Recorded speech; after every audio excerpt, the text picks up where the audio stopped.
Hello students, my self Sanjay Kumar. मैं आप सभी का केमिस्ट्री अपनी चैनल में हार्दिक स्वागत करता हूं। तो स्टूडेंट्स, कल हम लोगों ने देखा था इलेक्ट्रोफाइल का क्लासिफिकेशंस, उसका एग्जाम्पल्स। तो आज हम बात करेंगे न्यूक्लियोफाइल की। न्यूक्लियोफाइल क्या होते हैं, उसके कुछ एग्जाम्पल्स देखेंगे। तो चलिए स्टार्ट करते हैं अपन। Nucleophile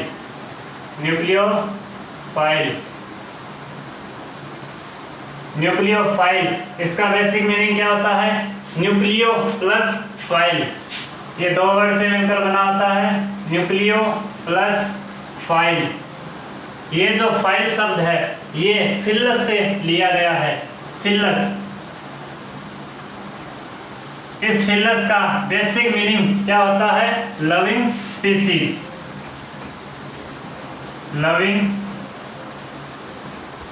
species. तो न्यूक्लियो का मतलब nucleus loving species means nucleophile, नाभिक स्नेही। अब अपन इसका क्लासिफिकेशन देखते हैं। Classification of nucleophiles.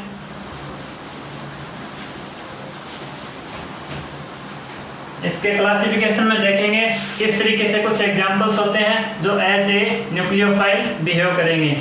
तो अपनी हेडिंग क्या हो जाएगी? क्लासिफिकेशन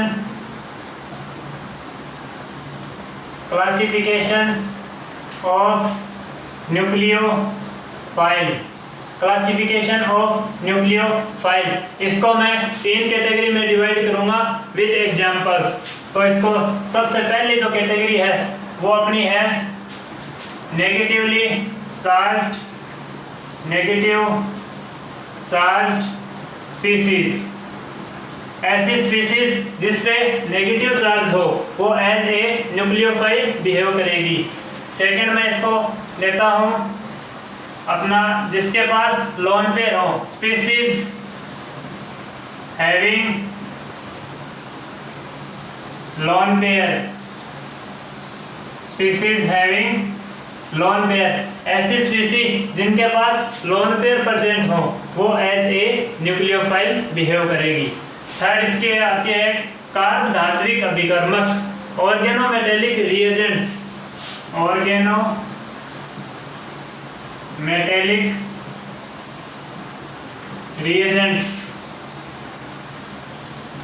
तो ये वो 3 कैटेगरी हैं जिसके अंदर अपन इसको एग्जांपल्स देखेंगे। जिसके पास नेगेटिव चार्ज हो, जिसके पास लोन पेयर हो, जिसके पास ऑर्गेनोमेटेलिक रिएजेंट हो, ये एज ए न्यूक्लियोफाइल बिहेव करेगी।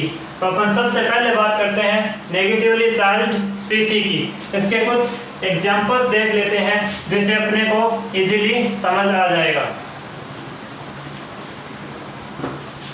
इसके एग्जांपल्स देखते हैं सबसे पहले, जैसे OH minus, OR minus, SH minus, SR minus, H minus, NH2 minus, OAC minus.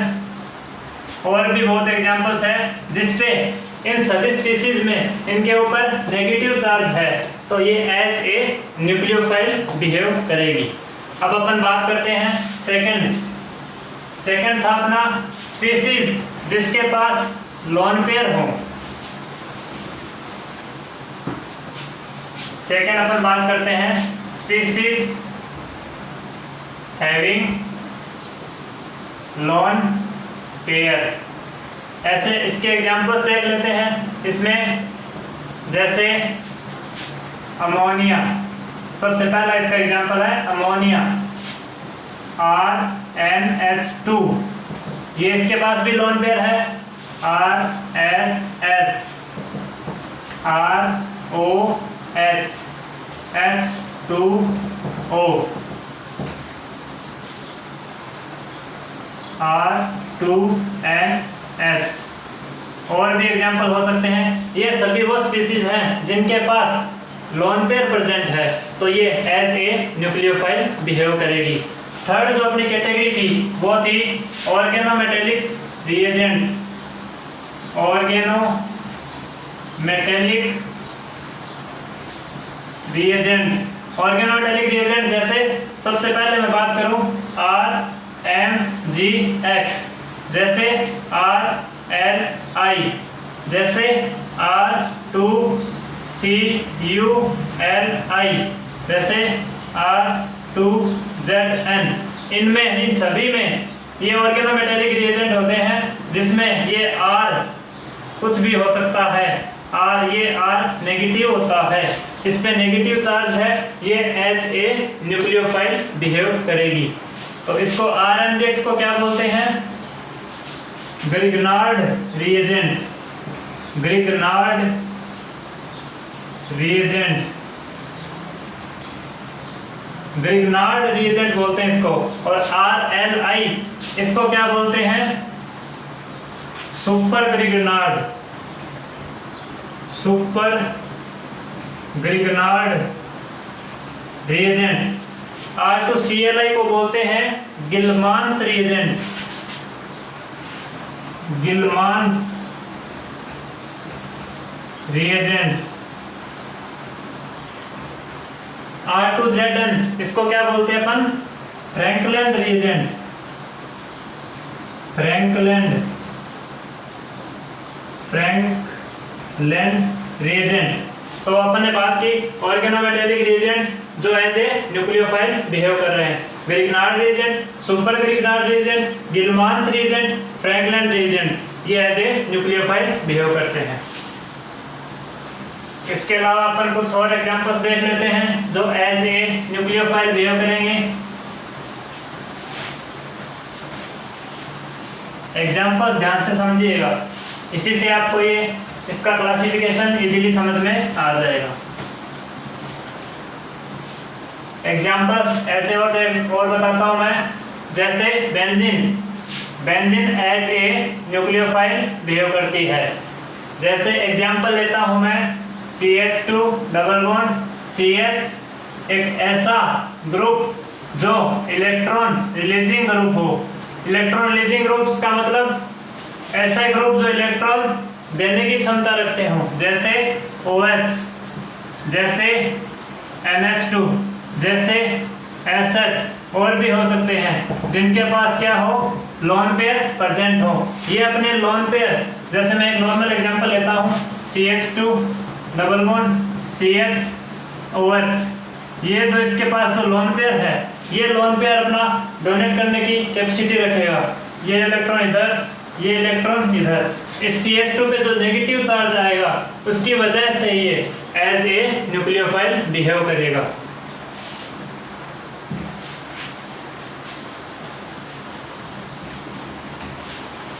अब हम कुछ ऐसे एग्जांपल्स भी देखेंगे जो न्यूक्लियोफाइल और इलेक्ट्रोफाइल दोनों की तरह बिहेव करते हैं। वो कौन कौन से एग्जांपल हैं जो इलेक्ट्रोफाइल और न्यूक्लियोफाइल दोनों की तरह बिहेव करते हैं?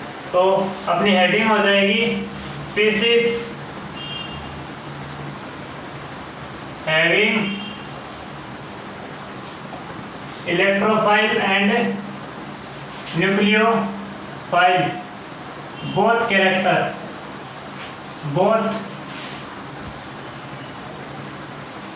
ऐसी स्पीसीज या ऐसे एग्जांपल्स जो इलेक्ट्रोफाइल और न्यूक्लियोफाइल दोनों की तरह बिहेव करती है। इसकी कैटेगरी में मैं सबसे पहले बात करूंगा हैलोजेंस की। हैलोजेंस किस तरीके से इलेक्ट्रोफाइल और न्यूक्लियोफाइल दोनों की तरह बिहेव करेंगे। इसके बाद मैं बात करूंगा कार्बोनाइल्स की।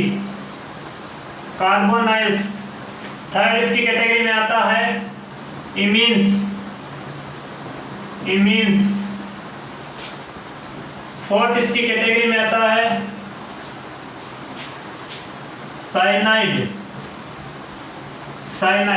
तो ये वो चार कैटेगरी हैं जो एज ए इलेक्ट्रोफाइल और एज ए न्यूक्लियोफाइल दोनों की तरह बिहेव करती है। तो अपन सबसे पहले स्टार्ट करते हैं हैलोजन से।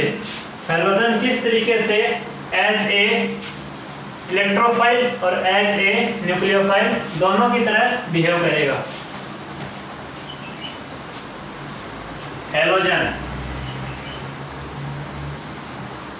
हेलोजन का मतलब X2, जिसमें Br2, I2, Cl2 कुछ भी हो सकता है।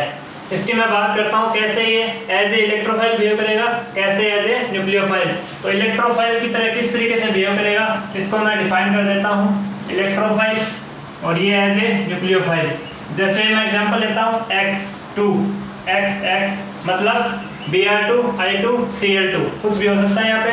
इसी तरह मैं यहाँ पे XX, क्योंकि हेलोजन पे क्या होता है, लोन पेयर,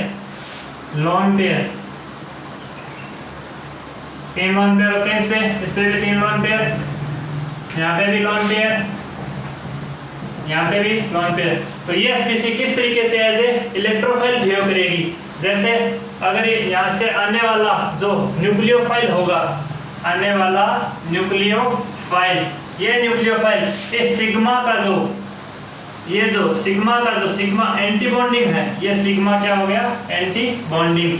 ये जो न्यूक्लियोफाइल है ये अटैक करेगा ऐसी जगह जहाँ पे इलेक्ट्रॉन डेंसिटी क्या हो, कम हो। तो ये इलेक्ट्रॉन डेंसिटी कम है, इस सिग्मा एंटी बॉन्डिंग में क्या है, सिग्मा एंटी बॉन्डिंग में डेंसिटी कम है, तो ये इजीली यहाँ पे अटैक करेगा। ये अटैक करने से ये X यहाँ से निकल जाएगा। तो ये जो X है, ये किसकी तरह बिहेव किया इसने, एज ए इलेक्ट्रोफाइल, क्योंकि इस X2 में ये जो इसका सिग्मा का एंटी जो था, सिग्मा एंटी बॉन्डिंग, इसके पास ये क्या था, low lying sigma antibonding molecular orbital. तो अपन ने बात की न्यूक्लियोफाइल ने किस तरीके से इस पे अटैक किया, इस पे अटैक तभी करेगा जब इसके पास क्या हो, low lying sigma antibonding molecular orbital. अब बात करते हैं अपन ये X2, ये किस तरीके से एज ए न्यूक्लियोफाइल बिहेव करेगा। जैसे ये किसी इलेक्ट्रोफाइल को अपने साथ जोड़ता है, तो एज इसका जो लोन पेयर है ये इसको डोनेट करता है, तो अपने साथ इस इलेक्ट्रोफाइल को जोड़ेगा और रिएक्शन करेगा। तो मैं ये कहना चाह रहा हूँ कि ये जो हेलोजन है जिसने एज ए इलेक्ट्रोफाइल बिहेव किया, ये जो हेलोजन है इसने एज ए न्यूक्लियोफाइल बिहेव किया। तो इस तरीके से हेलोजन ने एज ए इलेक्ट्रोफाइल और एज ए न्यूक्लियोफाइल बिहेव करके दिखाया। अब अपन बात करते हैं कार्बोनाइल कंपाउंड्स की। कार्बोनाइल कंपाउंड्स जिसमें देखेंगे कि वो किस तरीके से एज ए इलेक्ट्रोफाइल और एज ए न्यूक्लियोफाइल बिहेव करेगा। कार्बोनाइल्स, इसके दो नंबर कैटेगरीज हो, कार्बोनाइल्स में जैसे मैं बात करूंगा एल्डिहाइड और कीटोन,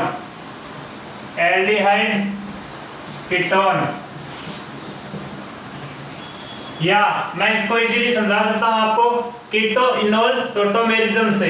जैसे एल्डो से एल्डो कीटो, ये टोटोमेरिज्म चला हुआ था। अपन इसको एग्जांपल से समझते हैं। जैसे मैं एग्जांपल लेता हूं RC≡O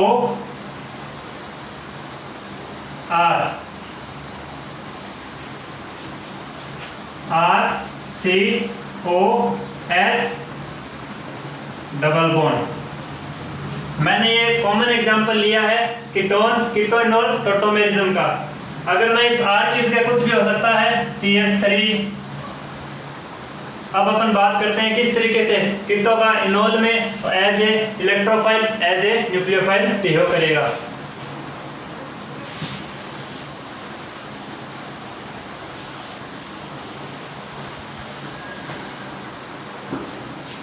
तो अपन एग्जांपल लेते हैं जैसे CH3 C≡OH, ये क्या करेगा, एसिड की प्रेजेंस, एसिडिक मीडियम, इसके लिए क्या होगा, एसिडिक मीडियम की रिक्वायरमेंट होगी।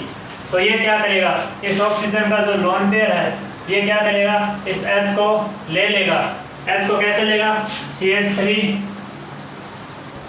COH H, और इस पे पॉजिटिव चार्ज, ये डबल बॉन्ड था ही,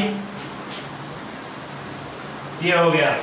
अब अपन जैसे इसमें टोटोमेरिज्म दिखा देते हैं। CH3, ये जो CH3 इसको मैं ऊपर लिख लेता हूँ, CH2HCOH positive double bond H।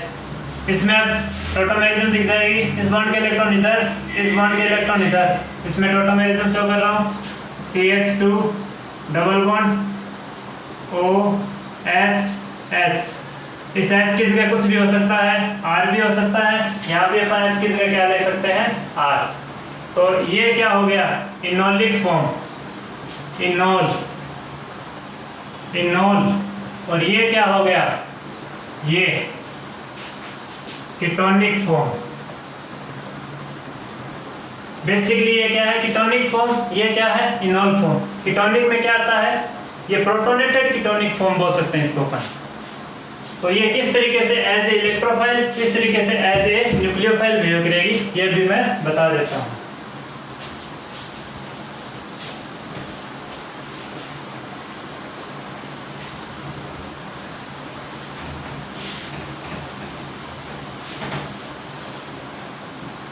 जैसे अपन ने अभी लिखा CH2HC double bond OH positive R। ये कौन सी फॉर्म थी, कीटोनिक। इसमें टोटोमेरिज्म हुआ, इस बॉन्ड के इलेक्ट्रॉन इधर, इस बॉन्ड के इलेक्ट्रॉन इधर। तो क्या हुआ, CH2 double bond COH R। ये कौन सी फॉर्म है, इनोल फॉर्म है। वो किसकी तरह बिहेव करती है, एज ए न्यूक्लियोफाइल। और जो कीटोनिक फॉर्म है वो एज ए इलेक्ट्रोफाइल बिहेव करती है। तो ये अपने इसका बेसिक एग्जांपल जो है वो अपन एल्डोल कंडेंसेशन में पढ़ते हैं, किस तरीके से enol as a nucleophile behave करता है और किस तरीके से कीटोनिक फॉर्म है एज ए इलेक्ट्रोफाइल बिहेव करती है। तो इन दोनों में जो टोटोमेरिज्म है ये इसमें ये शो कर रही है कि ये जो कार्बोनिल कंपाउंड्स है वो एज ए इलेक्ट्रोफाइल और एज ए न्यूक्लियोफाइल दोनों की तरह बिहेव करते हैं। तो इसका एग्जाम्पल क्या हो जाएगा, एल्डोल कंडेंसेशन, एल्डोल संघनन, एल्डोल कंडेंसेशन इसका नॉर्मल एग्जांपल हो जाएगा। इसकी थर्ड कैटेगरी आती है, थर्ड जो इसकी कैटेगरी है जो एज ए इलेक्ट्रोफाइल और एज ए न्यूक्लियोफाइल दोनों की तरह बिहेव करेगी, वो है इमिन और इनामिन।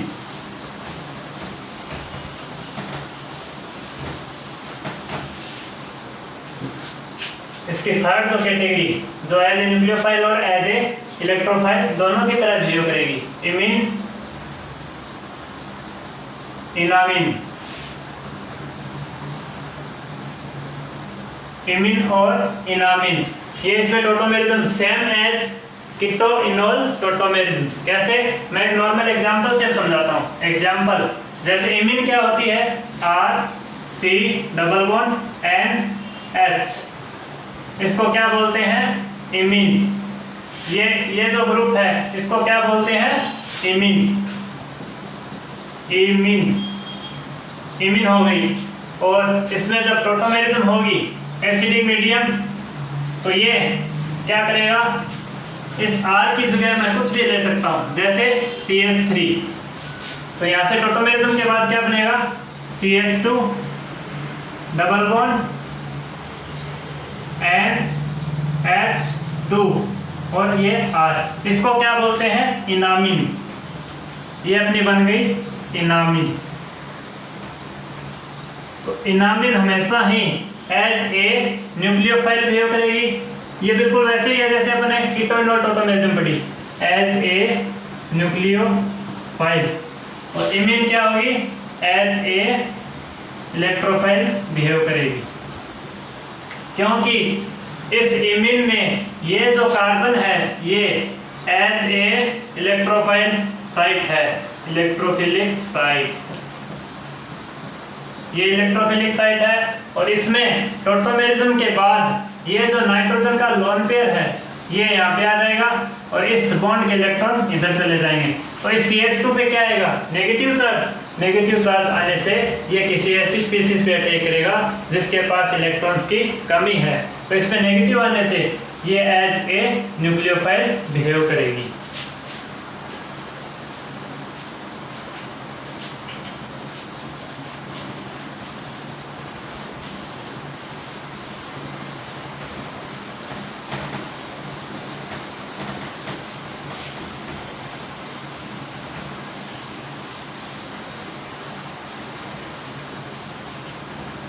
अब इसकी अपन देखते हैं fourth category. Fourth category cyanide. Cyanide cyanide किसको बोलते हैं? एल्किल नाइट्राइल, ये साइनाइड ग्रुप। तो इसको किस तरीके से ये एज इलेक्ट्रोफाइल एंड न्यूक्लियोफाइल दोनों की तरह बिहेव करेगा। अपन देख लेते हैं किस तरीके से एज इलेक्ट्रोफाइल और एज ए न्यूक्लियोफाइल दोनों की तरह बिहेव करेगा। तो सबसे पहले मैं इसको बताने के लिए आप लोगों को अलग अलग दो कंडीशन ले लेता हूँ। एक तो इसकी रिएक्शन इलेक्ट्रोफाइल के साथ, एक इसकी रिएक्शन न्यूक्लियोफाइल के साथ। जब इसको इलेक्ट्रोफाइल के साथ रिएक्शन करनी होगी तो ये अपने लोन पेयर, नाइट्रोजन के जो लोन पेयर है वो इसके साथ अटैक करेगा, और इसको अगर न्यूक्लियोफाइल के साथ जोड़ना है तो ये नाइट्रोजन कार्बन, ये पाई बॉन्ड है, अपने इलेक्ट्रॉन इससे ले लेगा विद्युत ऋणता ज्यादा होने से, और ये जो न्यूक्लियोफाइल है ये इस कार्बन पे अटैक कर जाएगा। तो किस तरीके से क्या होगा अपन देखते हैं। ये पहली कंडीशन की बात कर रहा हूँ, जब एल्किल नाइट्राइल इस इलेक्ट्रोफाइल पे अटैक कर रहा है, RC triple bond N plus electrophile, ये अटैक यहाँ से अब इसका इस लोन पेयर का अटैक इस इलेक्ट्रोफाइल पे होगा। तो देखना क्या करेंगे, RC double bond N positive, और ये इलेक्ट्रोफाइल जुड़ गया। अब इस नाइट्रोजन की विद्युत ऋण, ये जो इसकी कोवेलेंट बॉन्ड है 4 हो गए, 4 इसके पॉसिबल नहीं होते, तो ये क्या करेगा, इस पाई बॉन्ड से अपने इलेक्ट्रॉन इधर शिफ्ट कर देगा, ये इलेक्ट्रॉन से ले लेगा। तो क्या होगा, RC डबल बॉन्ड N और E। अब नाइट्रोजन की वैलेंसी क्या हो गई, 3 हो गई। ये एक स्टेबल है, स्टेबल कोवैलेंट कंपाउंड है। अब इस पे, इस कार्बन पे जो पॉजिटिव आया है, इस पे कोई भी न्यूक्लियोफाइल इजीली आगे अटैक कर सकता है। तो अपना बेसिक क्या था, साइनाइड किस तरीके से एज ए इलेक्ट्रोफाइल और एज ए न्यूक्लियोफाइल अटैक करेगा। तो मैंने पहली कंडीशन ली, एज ए इलेक्ट्रोफाइल किस तरीके से बिहेव करेगा। तो एज ए इलेक्ट्रोफाइल उसके साथ रिएक्शन करेगा, इलेक्ट्रोफाइल जब इसके साथ रिएक्शन करेगा तो ये एज ए न्यूक्लियोफाइल बिहेव करेगा। जब इसके साथ, इस साइनाइड के साथ कोई न्यूक्लियोफाइल अटैक करेगा तो ये cyanide as a electrophile behave करेगा। तो इसकी रिएक्शन भी देख लेते हैं, RC triple bond N plus nucleophile, क्योंकि इस नाइट्रोजन की विद्युत ऋणता इस कार्बन से ज्यादा है तो इस बॉन्ड, पाई बॉन्ड के इलेक्ट्रॉन अपनी तरफ शिफ्ट करेगा और ये न्यूक्लियोफाइल इस कार्बन पे अटैक करेगा।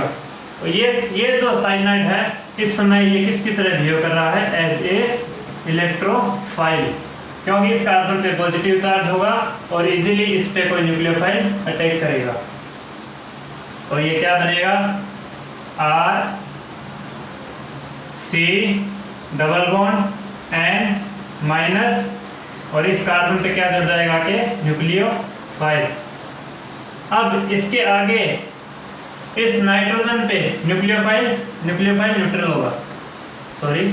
तो इस नाइट्रोजन पे आगे कोई भी इलेक्ट्रोफाइल जुड़ेगा, ये इलेक्ट्रोफाइल यहाँ पे अटैक कर देगा और जो कंपाउंड बनेगा वो बनेगा RC double bond N E, ये इलेक्ट्रोफाइल कोई भी जुड़ जाएगा। तो अपन बात कर रहे थे साइनाइड किस तरीके से एज ए इलेक्ट्रोफाइल और एज ए न्यूक्लियोफाइल बिहेव करेगा। तो अपन ने 4 कैटेगरी देख ली, जिसमें सबसे पहली जो कैटेगरी थी हेलोजेंस, दूसरी जो कैटेगरी थी वो अपनी थी कार्बोनाइल कंपाउंड्स, तीसरी जो कैटेगरी थी वो अपनी थी इमीन और इनामिन, और चौथी जो कैटेगरी थी वो अपनी हो गई साइनाइड। इस तरीके से इन सभी ने एज ए इलेक्ट्रोफाइल और एज ए न्यूक्लियोफाइल बिहेव किया, ये अपन लोगों ने देख लिया। तो अपना ये जो बेसिक फंडामेंटल था रिएक्शन मैकेनिज्म को स्टार्ट करने से पहले जो अपनी कुछ बेसिक रिक्वायरमेंट्स थी वो अपनी कंप्लीट हो गई। कल वाले लेक्चर में अपन देखेंगे रिएक्शन मैकेनिज्म प्रॉपर्ली चलेगी, तो उस मैकेनिज्म के दौरान अपन कुछ इलेक्ट्रॉनिक डिस्प्लेसमेंट, बॉन्ड क्लीवेज, कुछ इस तरीके से type of mechanism properly start कर देंगे। तब तक के लिए इस लेक्चर में इतना ही। धन्यवाद।